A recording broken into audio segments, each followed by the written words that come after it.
You know, when you hear some stories, they don't add up at all.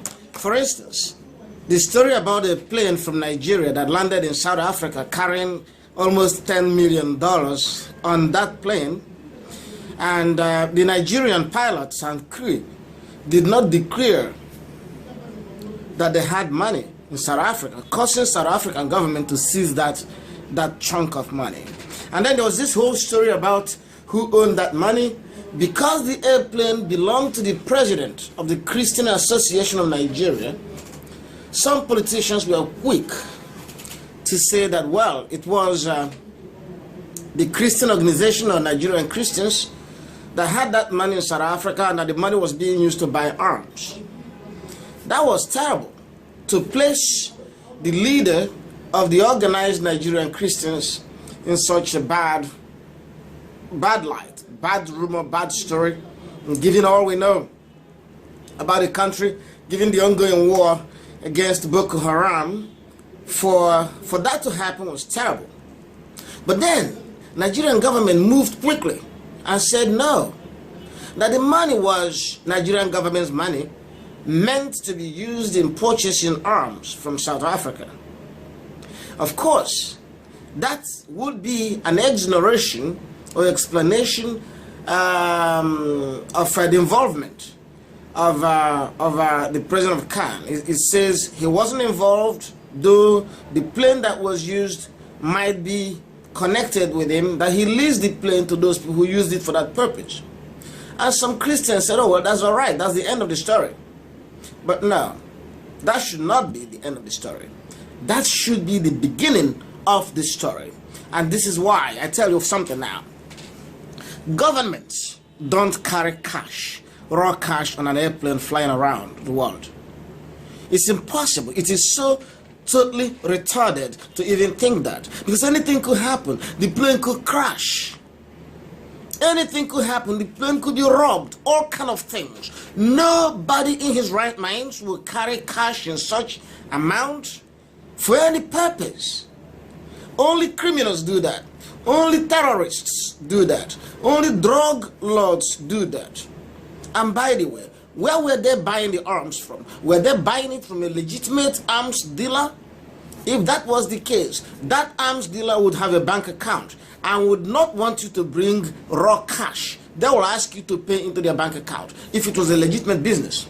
And if it was government doing the buying, Nigerian government transacts through its central banks when they have to make payment overseas. All right, if they don't want to do it through the central bank, any of the Nigerian banks could have wired the money for Nigerian government to any account in the world that belongs to the arms dealer. There is thus absolutely no excuse, no legitimate justification for Nigerian government to carry $10 million cash on an airplane and end up in South Africa for buying arms. And by the way, if that was true, why did they not declare the money? That was a very simple thing. The money belongs to the Nigerian government. You are here to buy arms with the money. Why on earth would they not declare the money? Why would the South African government seize it? That tells you something else. That tells you something very serious. The purchase of arms is an excuse used. It's a pretext. And that means that the war against Boko Haram is also a pretext. This may explain why the war has gone on this far. Why hasn't the government of Nigeria been able to crush Boko Haram? Nigerian army, the mighty army of Nigeria, second to the biggest after South African army, second to the strongest, should have been able to crush Boko Haram within weeks. But now, Boko Haram war will be allowed to go on because it gives Nigerian government officials an opportunity and their agents and contacts opportunity to embezzle money, to steal money under the pretext of buying arms. As long as the war is going, then there will always be a pretext to buy arms. So invariably, it's not in the interest of the government to end the war. The war will last forever. It creates opportunity. Excuses for absurdities. Absurdities such as flying $10 million on an airplane that could have been lost in the jungles of Zaire. You gotta begin to think. It's not adding up at all. Those who think that the government coming forward to explain away the involvement of Khan president will solve it, fine. That's good for the Khan president. I mean, an innocent man, a wonderful man. Maybe he wasn't involved. Maybe his plane was just used. But we seem to be moving from smaller problem to a bigger problem.